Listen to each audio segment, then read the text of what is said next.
Streaming from the 22 News Broadcast Center. This is 22 News at 4 p.m. Digital Edition. Hey, I'm Nick Oresco, and thank you for joining us for 22 News at 4 o'clock for another week. Let's begin with a look at traffic and weather, as we always do, with meteorologist Brian Lapis on this Monday evening. Time's a-wasting, so let's get right to traffic, Nick, shall we? And you can see here that we're in pretty good shape. From Hatfield to Springfield to Longmeadow, I-91 is running along fine. And in fact, only a minor delay now at the 291 merge with I-91. And the Pike also looks good. Temperatures, you can see here that we're in the upper 60s to low 70s. 71 Westfield and Springfield, 69 in Greenfield and Northampton. And then we're in the low to mid 60s here in the Berkshires. It's been kind of a clammy day, not very hot, but cloudy and a bit on the humid side.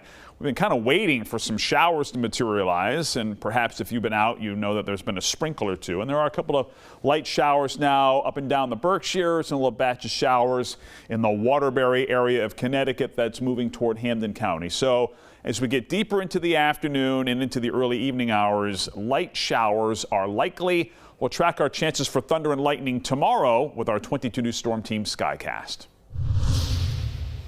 California Governor Gavin Newsom says he plans to file a lawsuit against President Trump after the National Guard was deployed to confront immigration protesters over the weekend. At least 56 people were arrested Saturday as protesters spilled onto the 101 freeway, partially shutting it down. Others set fire to driverless cars. Police also reported looting. Last week, President Trump ordered the deployment of 2,000 troops to L.A. to disperse groups that had gathered to protest ICE raids. About 500 Marines are already set to deploy. A series of events and rallies are planned in L.A. and other cities today. That includes in Boston, opposing the government's immigration policies. Starting today, nationals of 12 countries, including Afghanistan, Iran, and Yemen, are barred from entering the U.S. after a travel ban went into effect at 12:01 this morning. President Trump said the ban, which primarily targets countries in Africa and the Middle East, is necessary to preserve national security and prevent terrorism in the country. 7 other countries face significant visa restrictions. President Trump enacted a similar policy in his first term, which barred foreigners from 6 Muslim-majority countries from entering the U.S. That policy was reversed by then-President Joe Biden. The Karen Reed trial entered what could be its 8th and final week of testimony, with the defense's crash reconstruction expert returning to the stand. Daniel Wolf continued his testimony this morning, focusing on the science behind crash reconstruction. Following his testimony, the defense moved for a mistrial, with prejudice citing intentional misconduct of the prosecution.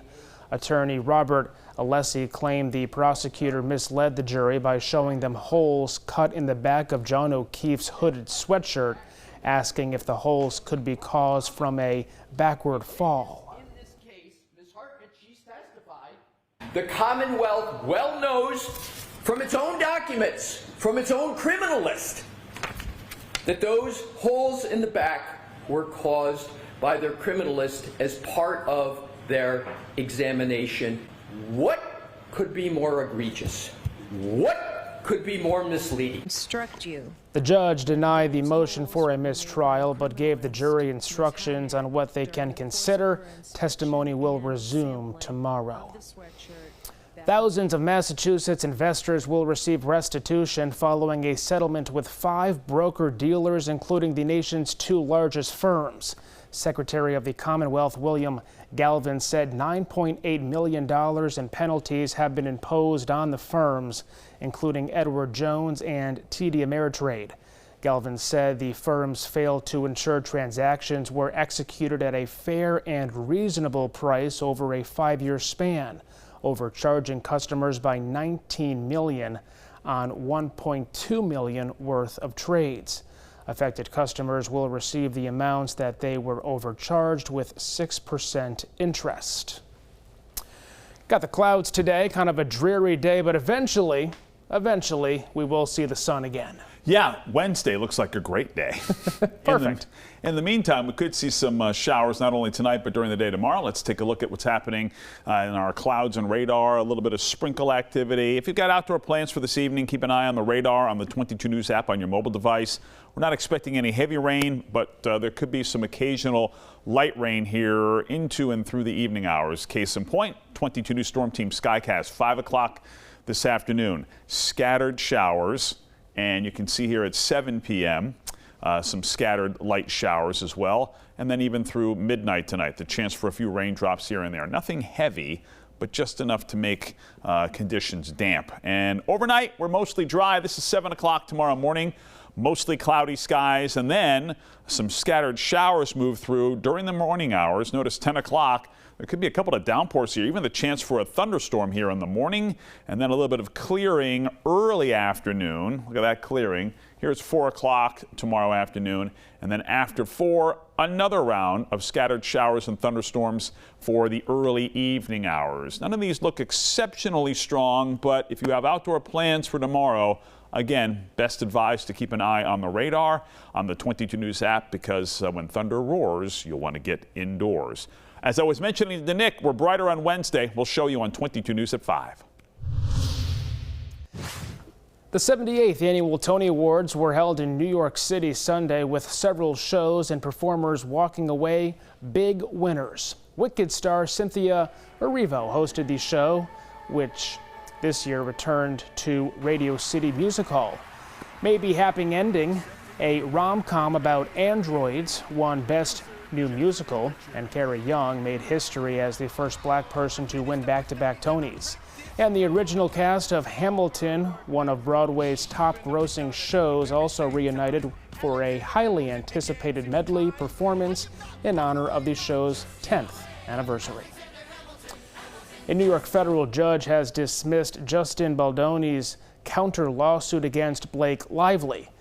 The It Ends With Us co-stars have been in a heated legal feud since last year. This afternoon, the judge granted the motion to dismiss the actor's January countersuit, as well as his $250 million liable lawsuit against the New York Times. Lively made headlines for her complaint in which she accused her co-star of sexual harassment last December. That trial is currently scheduled for March 2026. If you're looking for something to do this summer with the kids, the Springfield Thunderbirds Community Caravan returns this weekend. The first of 3 stops takes place this Saturday, June 14th at Forest Park in Springfield. The free event runs from noon until 2 p.m. There will be appearances by the Thunderbirds mascot Boomer and team staff, as well as games, street hockey, and food vendors. The Springfield edition of the caravan will be collecting donation benefiting the Gray House. Among the requested items are baby food, diapers and wipes, school supplies, and non-perishable food items. Tonight on 22 News, starting at 5 o'clock, it's graduation season, and that means parties for students and families.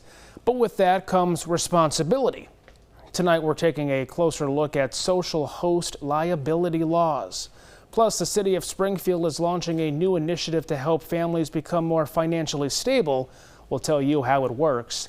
And East Hampton first responders are teaming up with Bay State Health to give the gift of life. Brian. Traffic looks okay as we head into the evening commute here. I-91 in good shape. The Pike is in good shape. Nothing out of the ordinary here with 291 and 391 heading into downtown Springfield.